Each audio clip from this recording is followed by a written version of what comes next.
Hello everyone and welcome back to the Colorado Rockies franchise. It is season number 2, a fresh start for everyone around the league, and the Rockies will play their first 2 games of the season against the Dodgers here in sort of mid to late March. Very interesting start to the season. These are regular season games. We play on the road against the Dodgers and then at home against the Dodgers. So we get opening day and then our home opener back to back. But before we get started, here's a quick recap of spring training. So there you have it. The Rockies finished spring training 9 games under 500 at 11-20. Let's see who did well and who did not. So as for who had the most at-bats, it was Sterling Thompson by a pretty significant amount. Him and Yanquiel Fernandez had a lot. Sterling only batted a 185 here in spring training as the guy with by far the most at-bats. That's really concerning for a guy we plan to be our everyday third baseman. He's still going to get to start at the beginning of the year, but we may consider sending him down and like bringing in a free agent or something. I'm not sure. The guy with the second most at-bats was Yanquiel Fernandez. He batted a 230 with a 272 OBP. It's not the best, but it's passable, and I definitely still want him at the majors this season. He only hit 1 home run. Definitely wasn't blasting the ball like he was in the minor leagues, but I think he has earned a spot on the major league team for at least the first month or so, and then we can kind of reevaluate.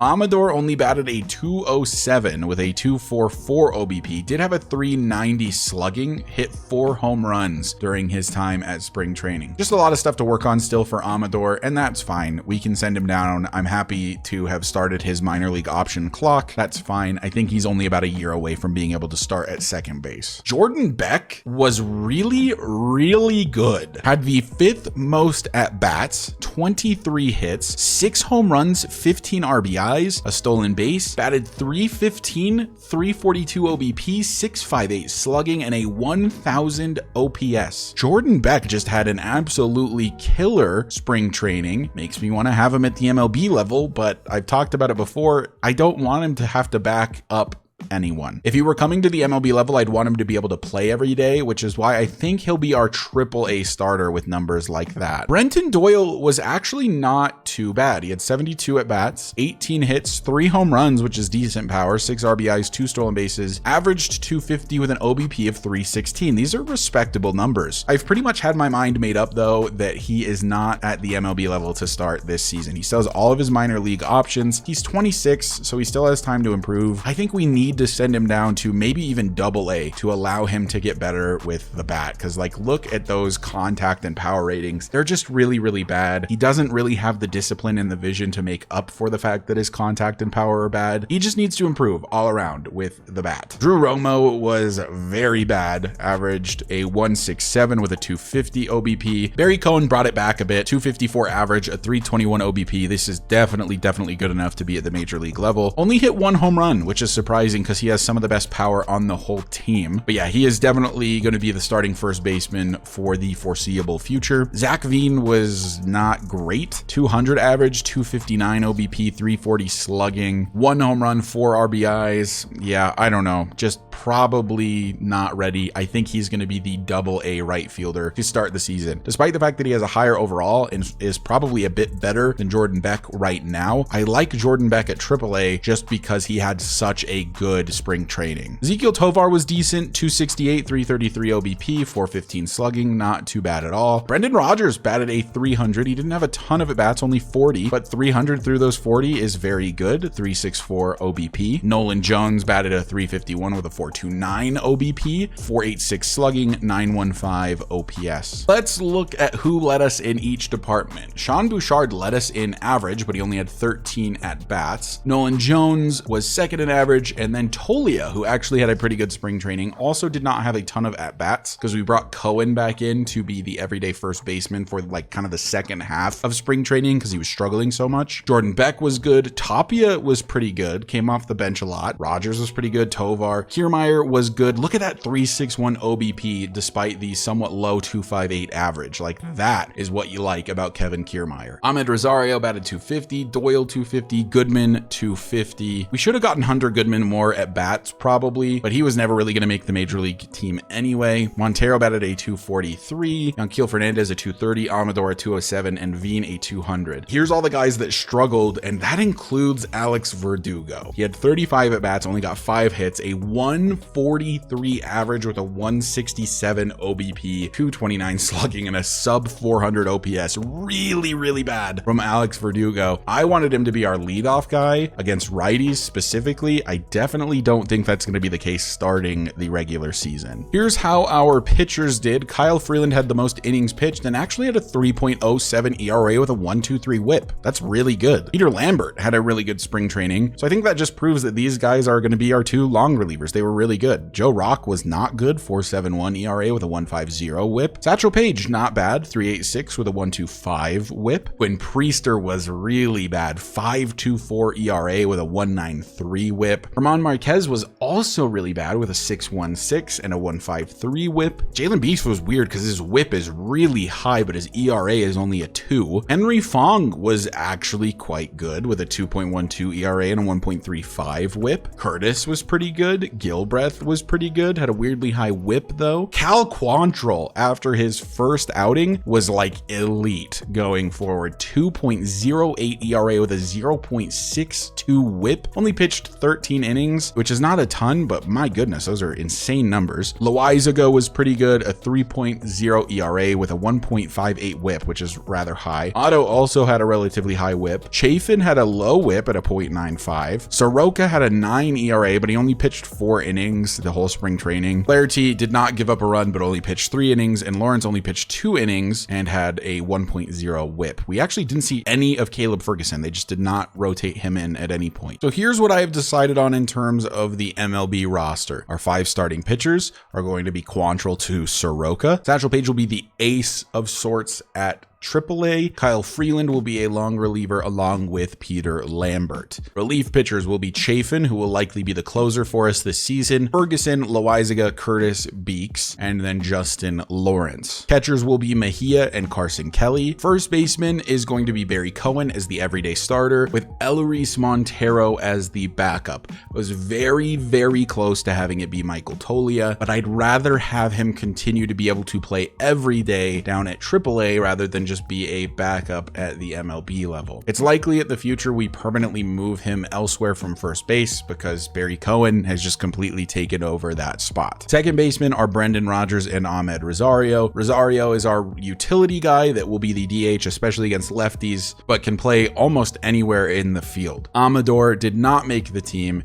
and will be at AAA to start this season. At third base, it's of course going to be Sterling Thompson despite his struggles. Shortstop, of course, is Ezekiel Tovar. Left fielders will be Alex Verdugo. Yanquiel Fernandez will be the DH against right-handed pitching and the left fielder against left-handed pitching. Raimel Tapia played really well in spring training, and I thought he deserved to be on the major league team as a platoon guy. It was kind of between him and Bouchard. I preferred the way Tapia played. Starting center fielder will be Kevin Kiermaier, and Brenton Doyle will start the season at AA so that we can work on his ability to hit. Right fielder is Nolan Jones, and Zach Veen will be at AA with Jordan Beck up at AAA. If you're curious about some of the guys that are draft picks, most of them will be at single A to start the season because you want to get them kind of over a certain threshold before you bring them up to AA. But don't worry, I'll bring them up to AA as soon as I think they're ready. Before we get started on the season, I wanted to show you guys the top prospects list. The number 1 prospect in all of baseball is Barry Cohen. He is at the MLB level right now, so he will fall out of this list, as will Jackson Holliday, who is also at the MLB level. So it'll be Ethan Salas, the catcher for the Red Sox, as the true number 1. Tommy Metzger, the guy that we missed out on being able to draft, is actually the number 4 prospect in all of baseball. He's also at the MLB level for the Mets. Even though he's only a 66 overall, he is actually their top rated right fielder. Eric Iwamura is the number 5 prospect in baseball, and I wanted to talk about him. So I won't actually do any trades until closer to the trade deadline, but I did find this trade that the Cubs would be willing to accept if we wanted to go after Eric Iwamura, who was, outside of Barry Cohen, my favorite player in the whole draft. It would include giving up Satchel Paige, a starting pitcher that could start at the MLB level right now, Brendan Rodgers, who is still a relatively young and high B potential second baseman, and Brenton Doyle, a 26-year-old A potential center fielder that is an elite fielder that's bad with the bat. I've talked about how we have a lot of depth at the outfield, so I think dealing Doyle makes sense because he's our weakest bat and you got to value offense more than you value defense. Satchel Paige, I've mentioned, I don't think is much of a fit for this team at the moment because his K/9 and hit per 9 is really bad. And then Brendan Rodgers, we've wanted to deal since season 1 to give Ariel Amador a call up. So this trade I think makes a lot of sense for the Rockies. I still sort of have to determine if it makes sense for the Cubs. So let me know what you guys think. I like the idea of dealing these three as a package deal to get like a pretty good prospect. It doesn't necessarily have to be Iwamura, and now that I look at the Cubs actual team, I think it doesn't make a ton of sense, but just something to consider. Let me know what you guys think about dealing those guys. Also, I've been doing some research around the best batting orders, and while it might not translate in the show, the top 3 batting spots statistically are the 1 and then the 2 and then the 4 and then the 3. So having Nolan Jones in the 3, statistically speaking, is actually wasting some of his potential. Like I said, it may not work like that in the show because it simulates differently, obviously, than real life plays, but I'm gonna mess around with this a little bit. I think that this might be the lineup I go with because you want a high OBP guy with Kevin Kiermaier at the top of the lineup, and then you get your best bat at the number 2 and a high power hitter so that when Kiermaier is on base, you have Nolan Jones to hit him around or hit a home run to get 2 runs off the bat. The number 3 hitter apparently is not as important, and then the 4 hitter becomes the 3rd most important. So that's why Cohen would be the 4 hitter, Rodgers the 3 hitter, because Rodgers is a good hitter and the 3 is still an important spot in the lineup, but apparently it's statistically not as good as the 4, the 2, or the 1. So I think this is what I want to try for this season. We'll do Kiermaier and then Jones, Rodgers, and then Cohen. If it's not working after like the first month, we can switch things around, but I think with how bad this Rockies team has been, it's worth messing around with some stuff. Back to the top prospects. Here's the top prospects by organization. For us, it's Cohen, Bowers, Amador, Fernandez, who is also at the MLB level, Chirac, who is down at single A to start the year, Dollander, who is at triple A, Zavala, Pinto, Michael Link, Jordan Beck, Luis Acosta, Zach Veen, Benny Montgomery, Aiden Bryant, Warming Bernabel, Drew Romo, DeAndre Washington, Fernando Hernandez, Adrian Nunez, and Michael Prosecki. Our top 10 guys are all guys I think could play in the majors at a very high level. Welcome to season number 2, everybody. It is time for the Rockies to make some strides forward in becoming a better baseball team. Are we a lot better on paper? I think so.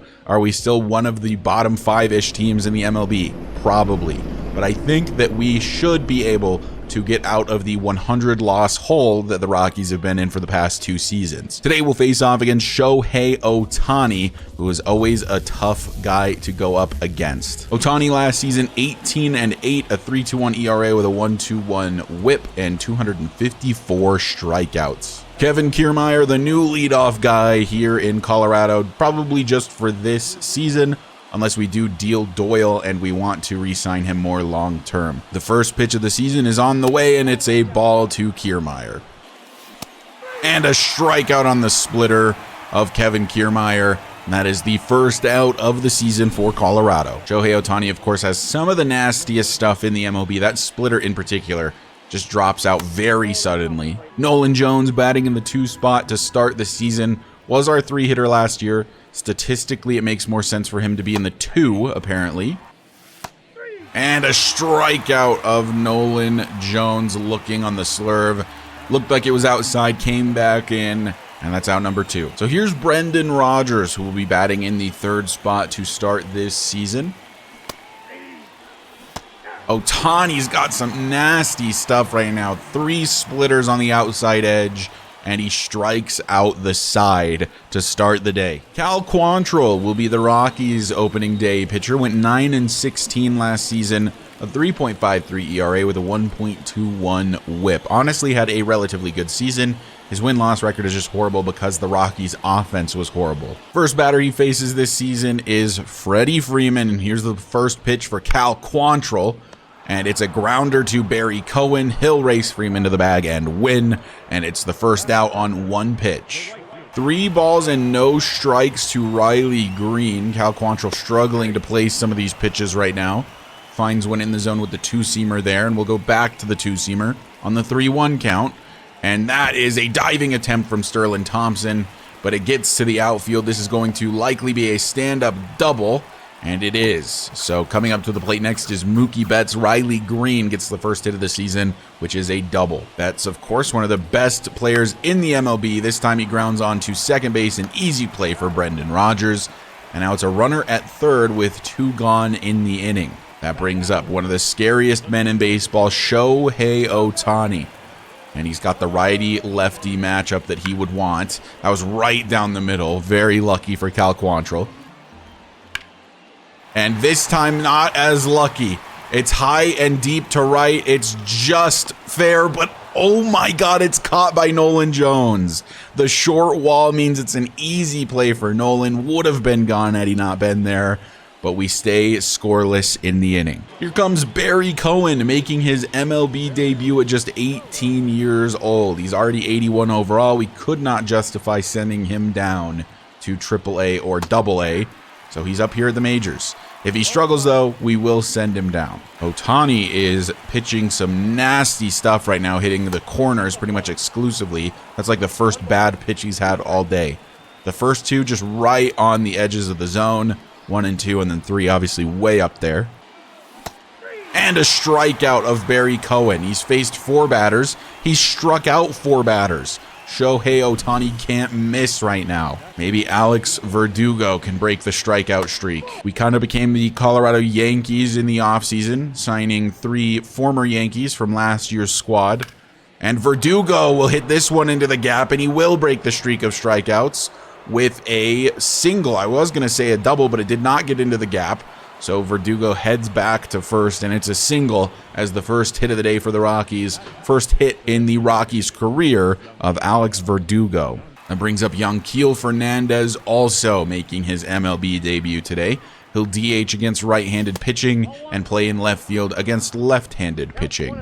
Yanquiel Fernandez, similar to Barry Cohen, we will send down if we feel we need to. At the moment, I'm happy to have him at the majors. He was so good in the system last season. This is a grounder up the middle. Probably going to be a very easy double play, but it's a drop by Betts on the transfer and no out at first. The out at second still counts, but what would maybe be ruled an error by Mookie Betts means that it's no double play. And that'll give Ezequiel Tovar the chance to come to the plate for the first time this season. With all the new bats in the system, he got demoted all the way to the 7th spot, but he could be batting as high as 3 or 4, I think. And a strikeout of Ezequiel Tovar will end the inning. And it is easy going so far for Shohei Ohtani. Quantrill back on the mound will face James Outman here to start the second. Left that one like right down the middle. Outman, who had worked the count full, pops this one up to deep right field. Nolan Jones, who saved a home run in the last inning, doesn't have to go quite as far this time, gets the out, and that's out number 1. Will Smith will ground this onto Brendan Rodgers at second. Another routine play for the second baseman, and that's 2 gone. Quantrill now facing Max Muncy. Has an 0-2 count, looking for the high inside fastball. No swing at that. Very close pitch. Muncy is still battling. We're on to the 11th pitch now of this at-bat, and he looks at a ball, and now it's a full count. This will be the 13th pitch now of this at-bat, and it's ball number 4. Quantrill loses control, and Muncy just had an incredible at-bat. Brings up Teoscar Hernandez with a base runner, and he hits this one deep to left. Verdugo not going to be able to get there. It gets down in left field. I wonder if they'll send Muncy home. They are sending him home, and it's looking like that walk is going to pay off, and it does. He's safe at the plate. The first run scored on the season is scored by the Dodgers. Teoscar Hernandez hits one deep to left, and the long at-bat that drew a walk for Max Muncy ends up being the 1 run so far. That's why you battle in those at-bats, for that exact reason. Quantrill will now face Adam Frazier. And a grounder onto second for Brendan Rodgers, a routine play, will be the end of the inning, but the Dodgers strike first. Teoscar Hernandez hits one deep to left, and it's 1-0 LA. Francisco Mejia, the new everyday catcher here in Colorado. Not the best against righties, really good at hitting against lefties. It's not bad against righties by any means, but lefties is where he really shines, and Ohtani, of course, not a lefty.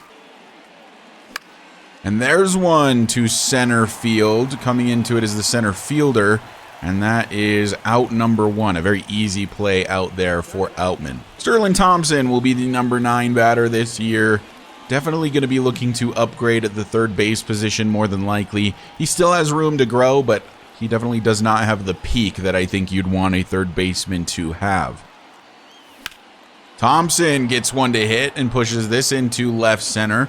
It's cut off in left field, and that'll be a single for the young third baseman. Brings us back to the top of the order. It's Kevin Kiermaier.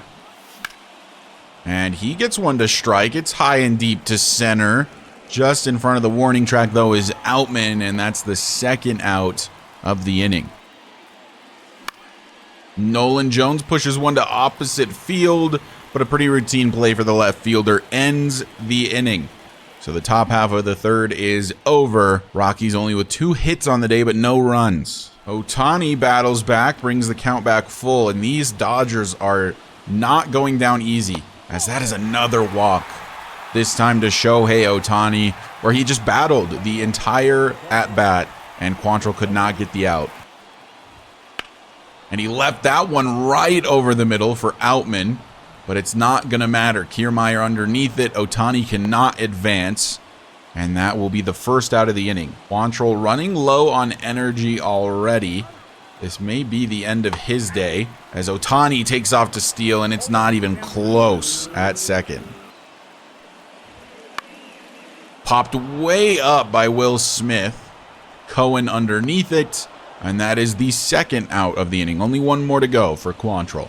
And now he faces Max Muncy, who of course had, I think, a 14-pitch at-bat his first time up. It's looking to be more of the same from Muncy. This is already like the 8th pitch of the at-bat, and he just fouls everything off. Man has 99 power, but only 40 plate vision, but somehow makes contact with literally everything. There's another foul. This is now the arch nemesis of Cal Quantrill. We'll try to get him on the curve.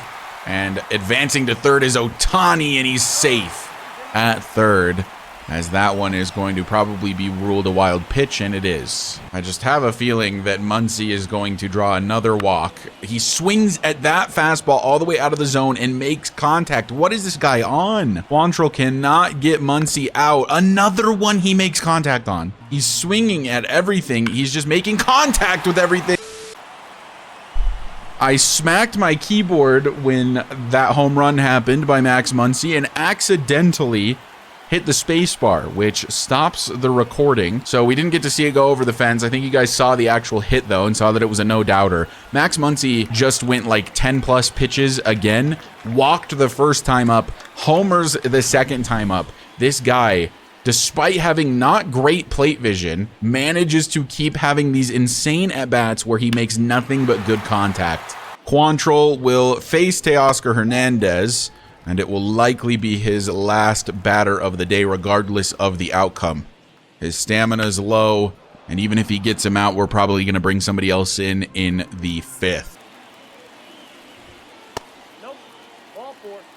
Quantrill walks Teoscar Hernandez, and that is where his day is going to end. We'll bring in another former Yankee. This one is Caleb Ferguson to hopefully complete this inning and go a little bit into the next one, I would hope. Quantrill has a poor start to his regular season as Ferguson takes over to face off against Adam Frazier. He left a slurve hanging up in the zone, and it is a slow roller into left field, and they're sending the runner home. I don't think he's going to make it, and he's not.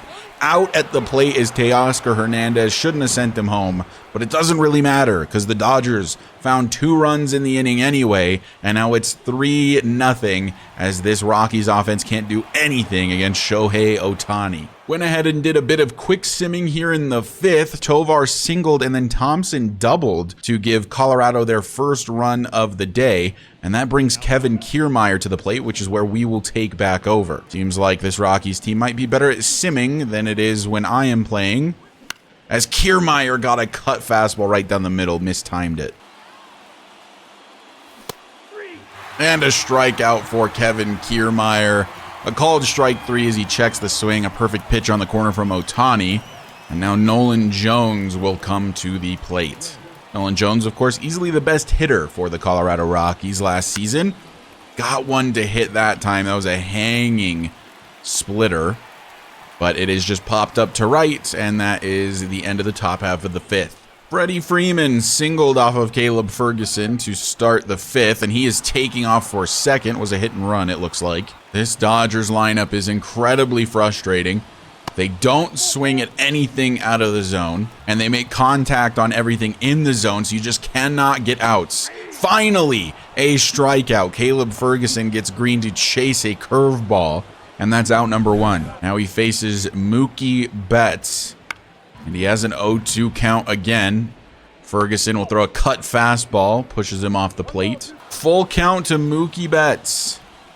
Can Ferguson get out of this one? Wow, a way early swing from Betts on the cut fastball. Ferguson's cutter is only 88 miles per hour. Look at how early Betts swung. I guess he was looking for the 4-seamer. Way out in front of it. That's now 2 strikeouts for Ferguson, and he'll face Ohtani, who is slightly worse against left-handers than he is against right-handers. It's not a lot, as you see. 70 contact left, 92 power left, 47 plate vision. No balls, 2 strikes to Shohei Ohtani. Ferguson will strike out 3 in a row. Just as I was complaining about no strikeouts, he gets it done, and we head to the 6th. Fast forward an inning, the Rockies got nothing going in the top half of the 6th, and now we're to the bottom part of the 6th, and it's Kyle Freeland in at the mound, and on the mound, I guess I should say. He'll face James Outman as his first at-bat of the day. Nolan Jones will get underneath this one, and that's out number 1. Freeland, normally a starter, demoted to bullpen duty for this season, and likely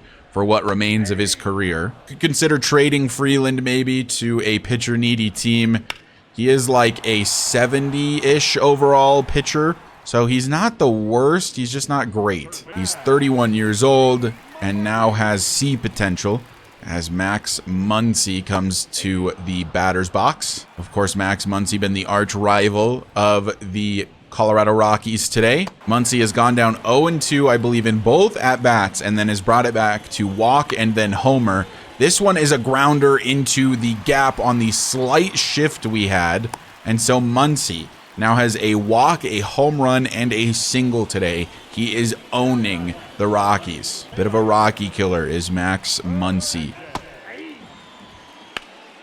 And a high pop-up to left field. Verdugo underneath it, and Teoscar Hernandez is the final out of the 6th.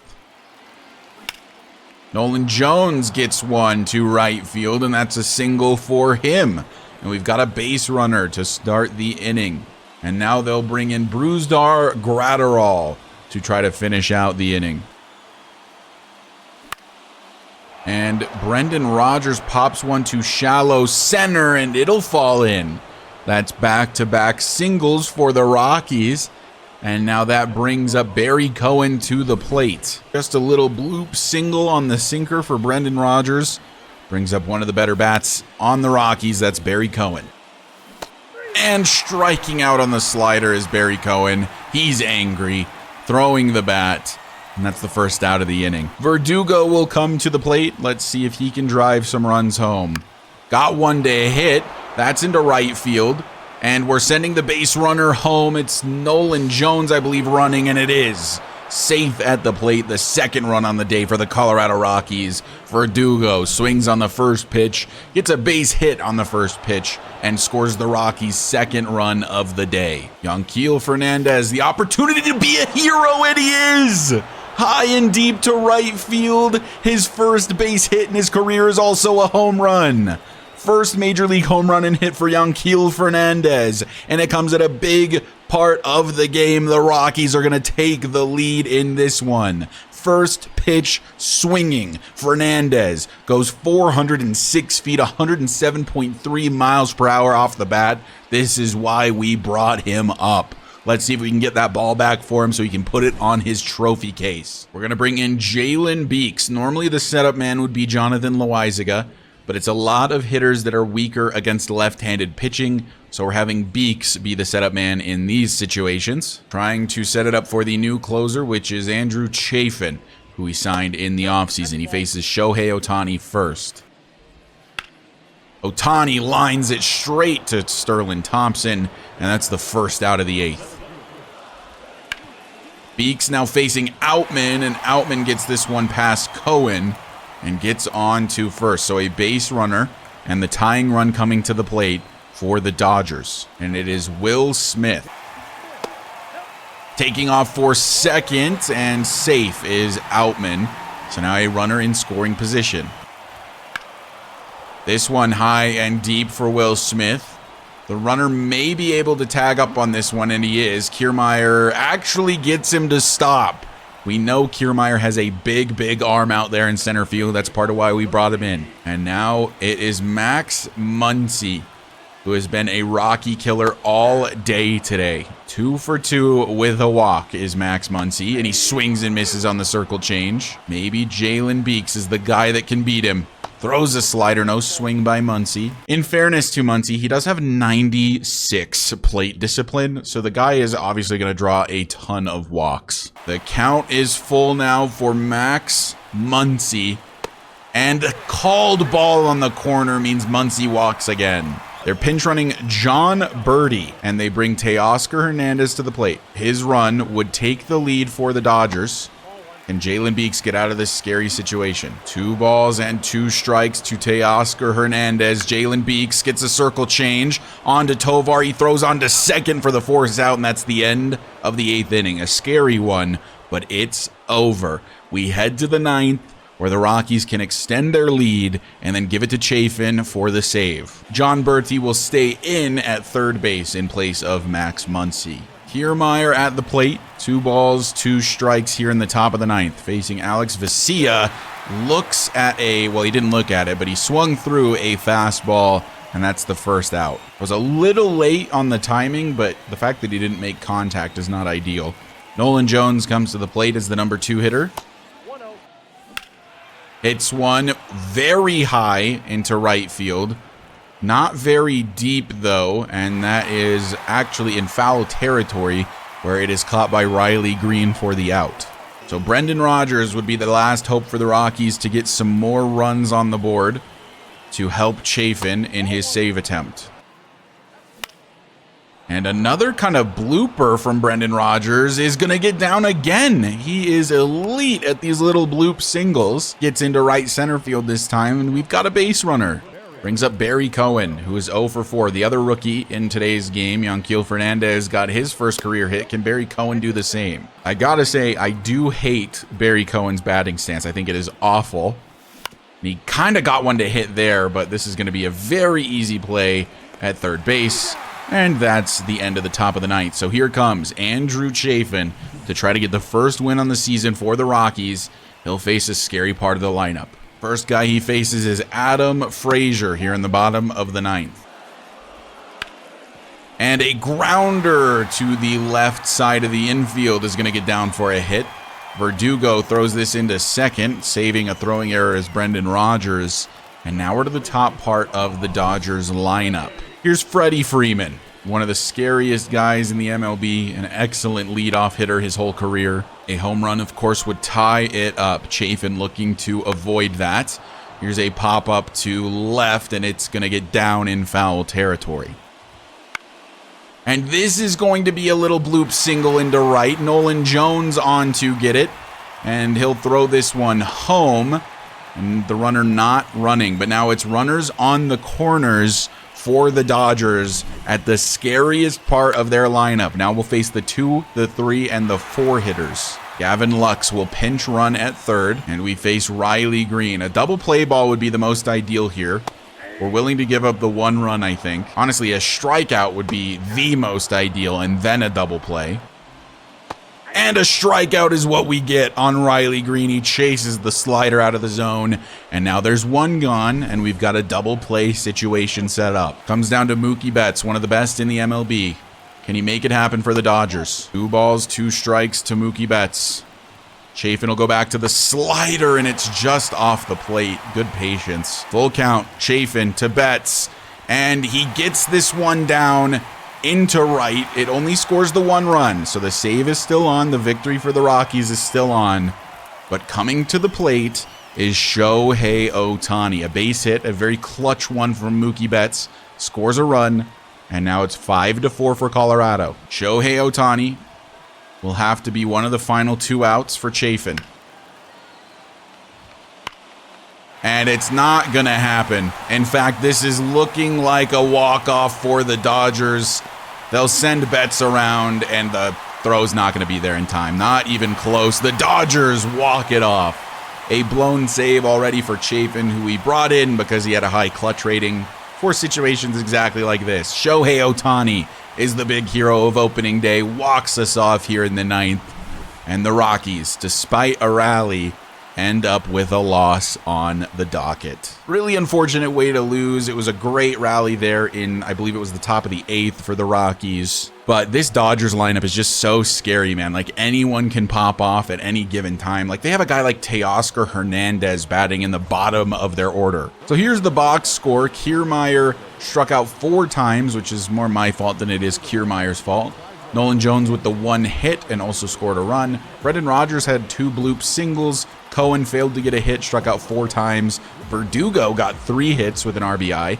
Yanquiel Fernandez, of course, had the 3-run shot on his 1 hit. Tovar with a hit, and Sterling Thompson with 2 hits. We struck out a lot, but that makes sense against a guy like Shohei. Quantrill does not get the loss Chafin does. Quantrill, though, had a bad start. 3.2 innings pitched, 3 earned runs, 3 walks, and only 1 strikeout. 7.36 ERA to start the year. So there's opening day in the books. What probably should have been a win ends in a loss because Chafin could not get the save. An 81 ERA in 0.1 innings pitched. Absolutely brutal. So in the home opener for the Rockies, it'll be Jack Flaherty on the mound against Tyler Glasnow. Let's get into it. In what has been a weird couple of games back-to-back, one in LA and then one in Colorado on back-to-back days, the Rockies have their home opener here in Denver. Is this something that happens in real life? I'm curious. Do they play back-to-back days at separate locations like this often? I'm not that familiar with something like this happening,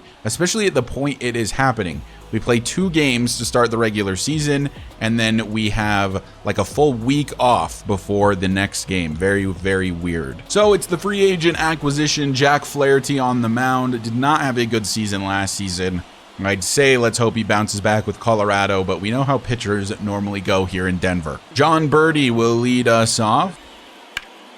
And a hanging curveball from Flaherty means that is a lead-off hit for John Birdie, which brings up Freddie Freeman batting second in the order instead of top of the order today. And Freeman gets one deep to left center field. This is likely going to score a run. It gets over the fence, actually. Would have scored a run had it not, but the automatic double means that the runner has to stop at third. And a really bad start for Jack Flaherty. Mookie Betts now at the plate. I'm realizing that, oh my goodness, that one is high and deep to left. This is definitely going to score the runner from third, and advancing from second is Freeman. Should have thrown it just straight to third. And that's 1 run scored for the Dodgers already. For some reason, they have Flaherty's 4-seam fastball as only hitting like 93 on the gun. He throws the fastball much faster than that from highlights I've seen. There's 96. I might up his velo a little bit then, because in real life, he throws quite a bit harder than this. 3-0 count to Max Muncy, who's in the 4 spot today, and he walks on 4 pitches. Flaherty cannot locate anything. And a grounder up the middle for James Outman will score yet another run for the Dodgers. Still only 1 gone in the inning, and that one that was out got all the way to the warning track. Really, really bad start to the day for Jack Flaherty, who I was really excited about. And this is another grounder, gets into the outfield. They aren't sending the runner, but it's bases loaded now for the Dodgers. I'm noticing no Shohei in the lineup today, by the way. Wonder if they normally give him the day off after he pitches on both the batting lineup and obviously when he's pitching. As this is going to be the second out of the inning. No runs will come in to score. It's shallow enough. Bases loaded for Teoscar Hernandez. Flaherty just looking to mitigate any further damage. And Teoscar Hernandez will ground this one to Tovar at short. Not the easiest play in the world, but he makes it happen. And that's the end of the top of the first. 2 runs scored for the Dodgers. So the Rockies already in a hole. They'll face off against Tyler Glasnow today, who was also quite dominant last season. 17-9, a 3.26 ERA with a 1.2 whip. The Dodgers always with elite pitching. We know that, as Kevin Kiermaier will lead us off. Struck out 4 times in yesterday's matchup, looking to not do that today. Also, I'm going to go ahead and test out a new camera angle. This is catcher far instead of zoom. I think it might be a little bit easier to see the pitches. Kiermaier got one high in the zone, pops it way, way up. And that is an out to right. Nolan Jones got one high in the zone. A hanging slider pops his way up as well. And there's out number 2. 2 good opportunities for the first 2 guys in the lineup are both popped high to right field. Let's see if Brendan Rodgers can do a little better than that. Rodgers, a perfect, lines this to left. Struggling with it is the left fielder, but getting it in time before Brendan Rodgers can stretch it to a double. But a single for Brendan Rodgers means he's the first base runner of the day. And here is Barry Cohen, still looking for the first hit in his big league career. Oh my God, that one should have been crushed. Cohen grounds to third, a diving play made by Muncy and a fielder's choice gets him out at second. So no base hit for Cohen and no runs scored for the Rockies. Popped way up in foul territory. Cohen going to try to get underneath this one, and he will. End of the top part of the second. 3 up, 3 down for the Dodgers. A called strike below the knees, and Verdugo is pissed. As he should be. That one was not particularly close. It was well under the zone. Wasn't even touching it. And it's a called strike 3 looking. If you look in the bottom left, I mean, it is close. But in MLB The Show, you typically don't see strikes called that low. And a strikeout of Ezequiel Tovar ends the second inning. Doing some quick simming here as the teams are settling in. Mookie Betts singled, Max Muncy grounded into a double play, James Outman drew a walk, and then Will Smith hit a single to score Outman. Another single for Riley Green. Man, we are on the struggle bus here with Jack Flaherty. He faces Teoscar Hernandez with 2 gone in the inning. Might be a short day for him just like it was for Quantrill, and not place his pitches worth anything right now. And a strikeout swinging for Hernandez.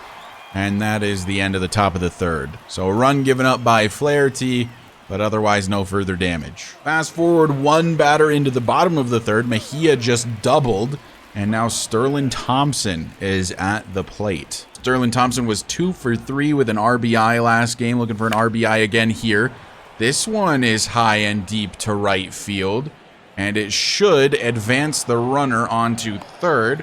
We don't have a lot of speed over there at second, but he gets to third anyway. So Sterling Thompson does his job, advances the runner 90 feet, and now a ball in play will score a run for the Rockies.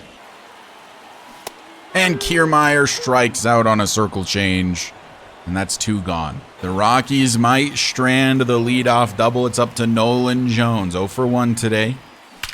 Cracks this one into right field, and that's a single and an RBI for Nolan Jones. The first run scored on the day is Francisco Mejia, doubled to lead off the inning, and it took us getting to Nolan Jones to get the run batted in. This is why I like to have him near the top of the lineup, because if the bottom of the order guys can get hits, then he'll likely be up to hit them in. Had Nolan Jones been batting third, this would have been Barry Cohen, who is struggling mightily to start the season. Nolan Jones taking off to steal, and he's way safe. Not even close. It was a curveball from Glasnow, and Jones with the first stolen base on the season. And Brendan Rodgers hits a bomb high and deep to left. Take a good look. You won't see it for long. It's way back in the seats in left field. And Brendan Rodgers gets his first home run of the season, 432 feet, a 102 exit velo. And the Rockies have chipped away at this Dodgers lead. And with the home run from Brendan Rodgers, it's tied up at 3. So there's the run support that Jack Flaherty needed.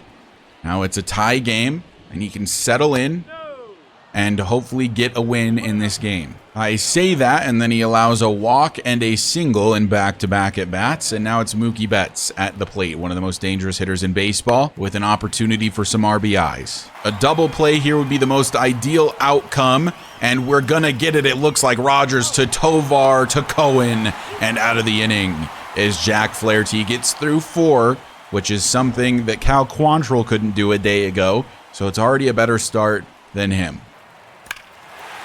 A solo shot for Kevin Kiermaier here in the quick sim, his first hit of the season, and the Rockies take the lead 4-3. A single for Nolan Jones, and let's take over for Brendan Rodgers once again. Homered in his last at-bat. A homer here would be the exact same outcome as the last time Nolan Jones was on base.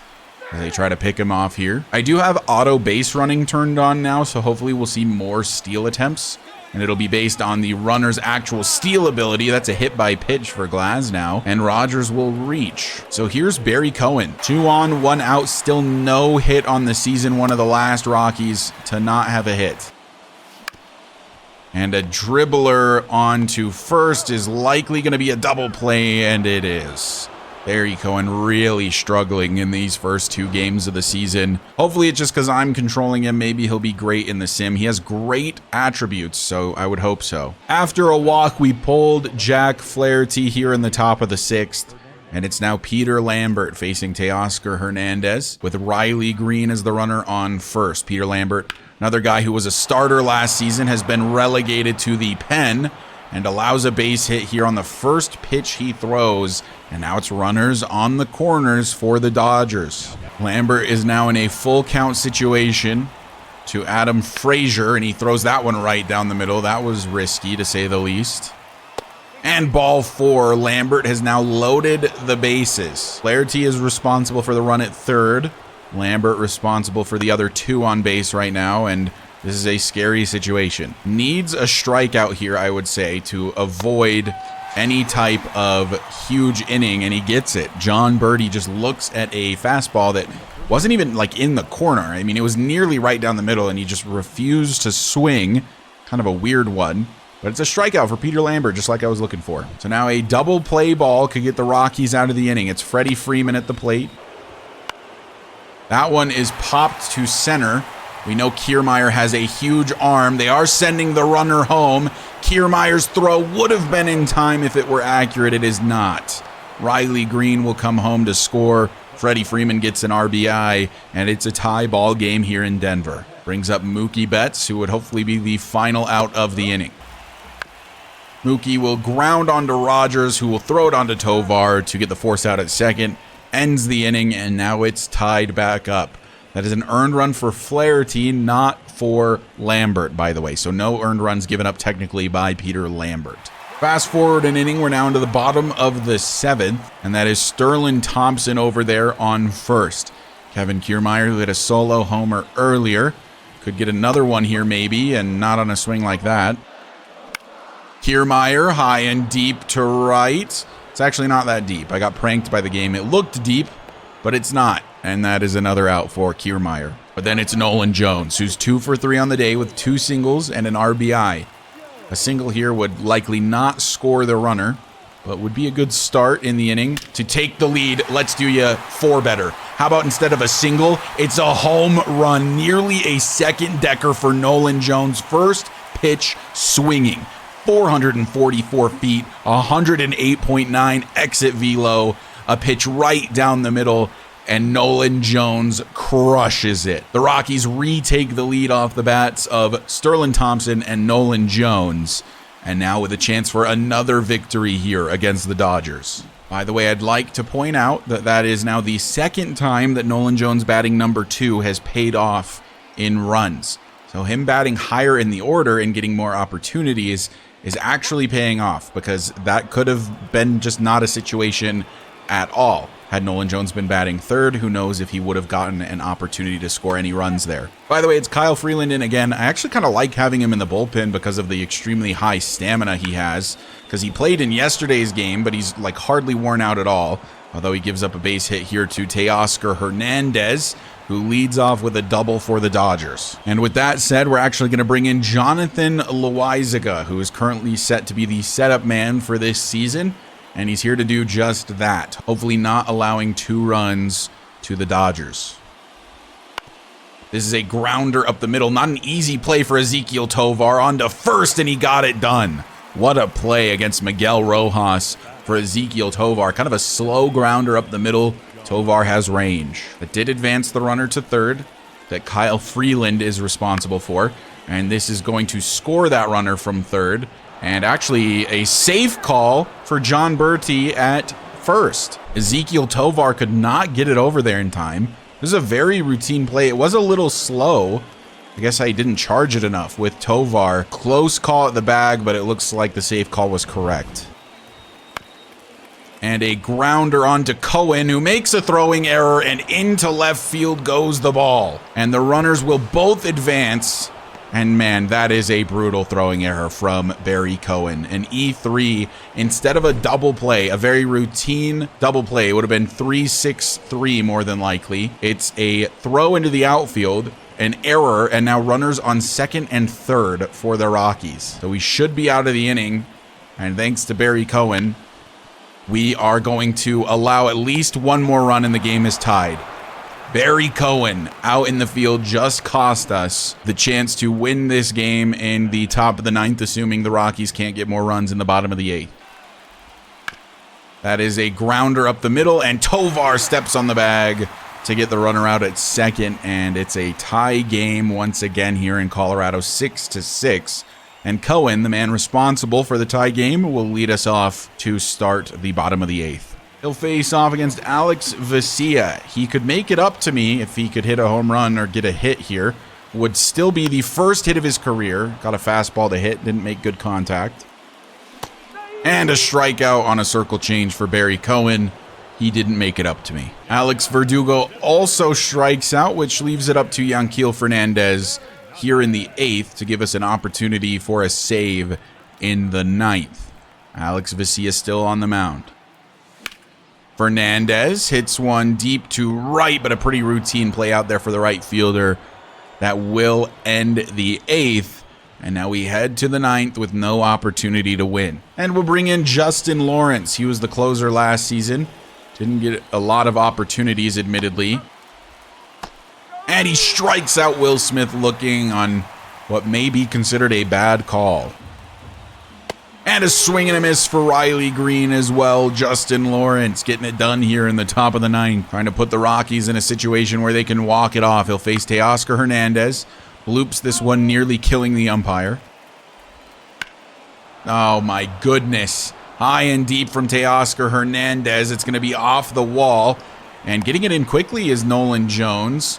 And just a little like lob throw from Brendan Rodgers. That was weird. So a double for Teoscar means that Miguel Rojas with a base hit, and that's exactly what he's going to get, will score a run. And now the Dodgers will get to bring in their closer in the 9th.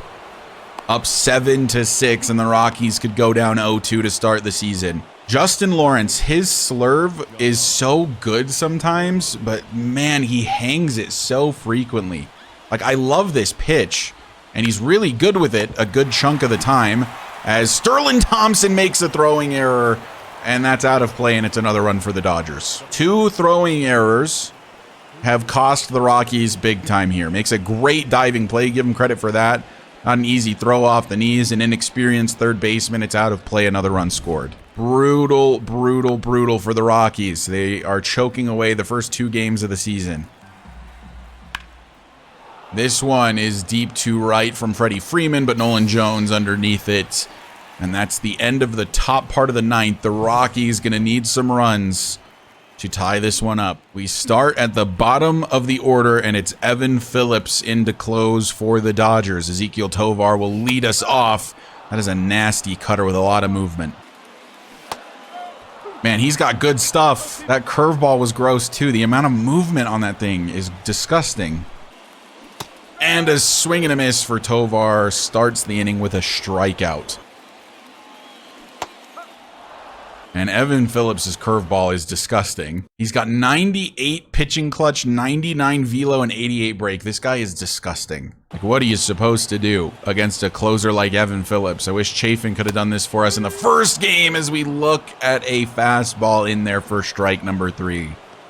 The ump has been calling those a ball all game. I shouldn't have risked it, but we didn't get calls like that when we were on the mound. Sterling Thompson, the last hope for the Rockies. And he got one day hit, but he drives it straight to the right fielder. That was right down the middle.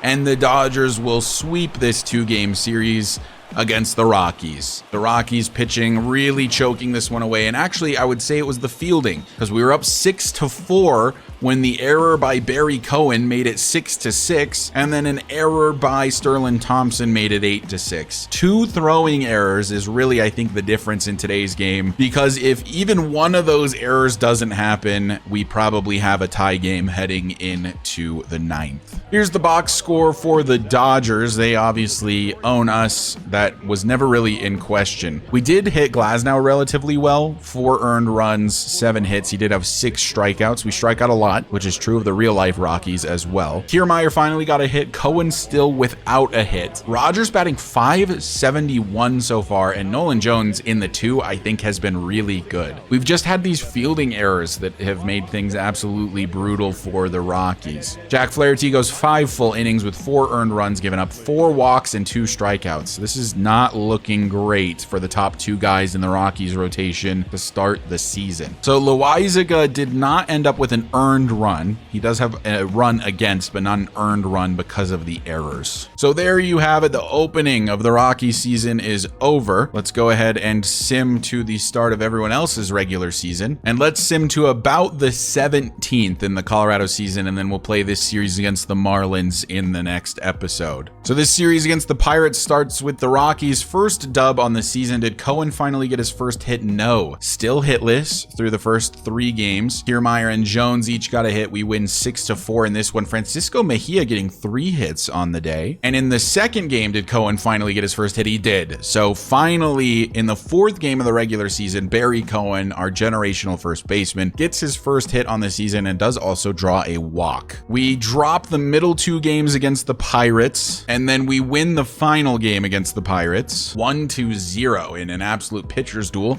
Cal Quantrill getting the dub. We face the Padres, win 4-3, a dub for Kyle Freeland in that one. And then Marquez gets his first loss on the year 1-9 against the Padres. And now is when we can start setting scouting assignments. So I think our biggest needs by far are starting pitchers still, pitcher in general really, reliever or starter. I think it's just more valuable to find starters in the draft rather than relievers. Third baseman, I would argue, is a need, and I think catcher is a need as well. We did get Aiden Bryant and Michael Link. They are going to be a ways away from coming up. So if we could find somebody more MLB ready, maybe that would be ideal. I think mostly though, starting pitching is what we need. So here's the top 100 by MLB rank. Paul Buckner, a relief pitcher, is the number 1 guy. Carlos Melendez is a starting pitcher as the number 2 guy. We pick 5th, so we have to keep that in mind. We were supposed to have the number 1 pick, but the lottery screwed us. So these guys will probably not be available. The first 18-year-old is Brandon Colon. And the reason I bring that up is because it's the 18-year-olds that can end up being generational. So him and Eduardo Guevara are the 2 first 18-year-olds in the draft rankings, and so is Darren Johnson.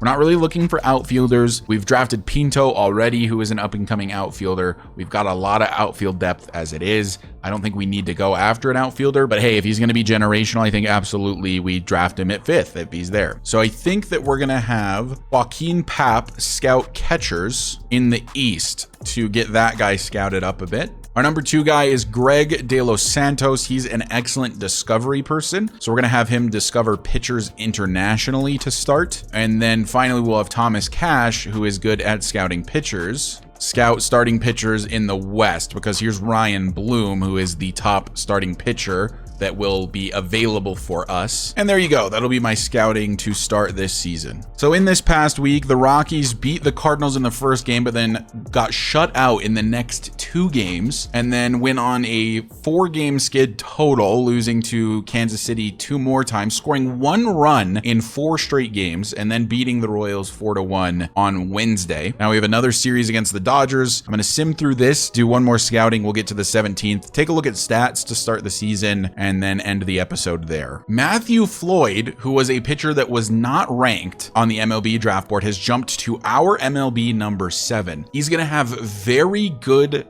pitch control out the gate, it looks like. Oh, he must have been a guy that we discovered by scouting internationally. I gotcha. We're going to change our catcher scouting assignment to Central, because there's Nelson Ruse, who looks obviously elite, but we don't know anything about him yet. He hasn't actually been scouted at all, so we would want to know more about him, but he looks like he could be really, really good. He's only 18. There's also Thomas Jacobs. He's from Texas, so that would likely also be considered Central, I would assume. So he'll probably get scouted at the same time as Nelson. We've gotten to the 17th. The Rockies are 7-14 to start this season, which is not great. We are struggling to score runs, and I wonder if that has anything to do with the weird batting order during the sim, because it'll probably play differently than it sims with Nolan Jones batting second. So we'll take a look at that in just a second. I want to play a game with like Mike Soroka and Glenn Otto. So I think that what we're going to do actually is sim the rest of this week, do 1 more scouting, and then the next episode will start with this game on the 20th against the Marlins, so we can see Mike Soroka in a Rockies uniform. We'll also see Glenn Otto next episode. Both of them are 0-3 and 0-2 respectively, no wins. So we dropped the first 2 games against Miami, and now let's take a look at scouting one more time, see the team stats, and maybe change some things up before we start next episode. So we know a little bit more about Thomas Jacobs and Nelson Rouse now. I think it's Rouse is how you'd pronounce that last name. 19 and 18 respectively, not high on our draft boards, but I don't hate what I'm seeing out of Thomas Jacobs, although he looks like he's a terrible fielder, which you absolutely don't want with a catcher, especially the arm. You'd ideally want him to have a much, much better arm so that he can throw people out, but his arm looks like it's going to suck, and that he's going to be really good in terms of contact and plate discipline, which we are missing guys with high discipline on the roster. But I think if you're a catcher, we would want you to be able to at least throw guys out at second. Nelson Ruse, on the other hand, looks to have high discipline and high contact with not terrible power. Really, really good fielder, or at least projected to be a really, really good fielder. Arm accuracy, arm strength, reaction, fielding, it's all there. I'm liking Nelson Rouse a lot, maybe as our 40th pick. He's dropping down our board. I'm not really understanding why, because he looks like a really good player. Granted, he's only 20% scouted, so we'll still get him more and more scouted, but I'm interested in Nelson quite a bit. In fact, let's go ahead and just focus on him for a week, see if those numbers come down. We're now going to have Greg De Los Santos try to find pitchers in the Central region, and for at least 1 more week, have our Thomas Cash, pitcher expert, focus on scouting pitchers internationally. So let's take a look at the team statistics. Who's playing well, who isn't? Yanquiel Fernandez is struggling in the average department. Ahmed Rosario, who hasn't played a lot but does have 45 ABs, is batting .311 with a .333 OBP. Raimel Tapia is playing well in his limited time. Wow, our team in general is struggling big time. Even our best bats, like we only have 2 guys over 300 and they're both platoon guys. We've got Verdugo, who has been okay at a .268 average but has the low on base percentage. Kiermaier does have a high OBP at .337, which is good despite the only .260 batting average. Mejia has a .282 OBP. Nolan Jones, batting only .250, has a .329 OBP. So I feel like it makes sense to have him and Kiermaier as the 1 and 2. Carson Kelly, the backup catcher, has been mid. Brendan Rodgers has been cold. Thompson has been bad. Fernandez has been bad. Cohen has been bad. Tovar has been bad. And Montero has been bad. The Rockies are cold as ice to start the regular season. And what about pitching? Let's see who's doing well. Andrew Chafin is not. He has pitched 6.1 innings, has no saves, and has 3 blown saves. He is not the closing pitcher. He has 83 clutch. I thought he'd be a good closing pitcher. He's had 8 save attempts. He's saved 5 and he's blown 3 already with a 9.95 ERA. I don't know if he can still be the closer. Jack Flaherty has been really bad. 20 walks to only 14 strikeouts. Like, his walk over 9 is low, but man, that sucks. Marquez has been bad. Glenn Otto has been bad. Soroka has been bad. The only starter that's been good is Cal Quantrill, and even then his whip is a 1.5. At least Soroka's whip is a 1.3, so that's not quite as bad. Otto's is a 1.4. Flaherty's whip is 2.6, which has got to be worst on the team. It is. So I'm a little worried about this acquisition, Jack Flaherty. Who has the best ERA? It's Caleb Ferguson, who has pitched a decent number of innings at 21. 8 walks, 22 strikeouts, a 0.8 whip. Can't ask for really any better at all from Caleb Ferguson. John Curtis has been really good as well. Jalen Beeks has been decent, especially his whip. Justin Lawrence has been okay. Cal Quantrill has been by far our best starter. Kyle Freeland has actually been really good out of the bullpen. He's only pitched 15 innings, but he has a less than 1 whip. His ERA is a little high, but a 0.7 whip is pretty good. Peter Lambert's been bad. Loizaga bad. Soroka bad. Otto bad. Marquez bad. Flaherty bad. Chafin bad. It's just been a really bad start to the season for the Rockies. We'll get to the end of this month in the next episode and maybe make some changes at that point. I want to leave the lineup as it is until then. Although maybe with Rogers playing as bad as he is, we change him out of the 3rd spot. We've got the 2 guys with high OBP and then Rogers coming in and not really doing much with it. Although he does already have 3 home runs, which is pretty decent pace for him. I don't know. Let me know what you guys think. What should we do? The team is definitely struggling to start the season, but they could turn it around. I don't want to make moves too soon. I wasn't expecting to be good this season, but I was definitely expecting to be a little bit better than 7-16 at least. But anyway, that is going to do it for this episode. Thank you guys so much for watching. In the next episode, we'll get through the rest of the month of April and into the month of May. We'll get to see the debut of Mike Soroka, not the real debut, but the debut on screen at least, and for Glenn Otto as well. Like I said, thank you guys so much for watching, and I'll see you in the next episode where hopefully the Rockies can turn things around.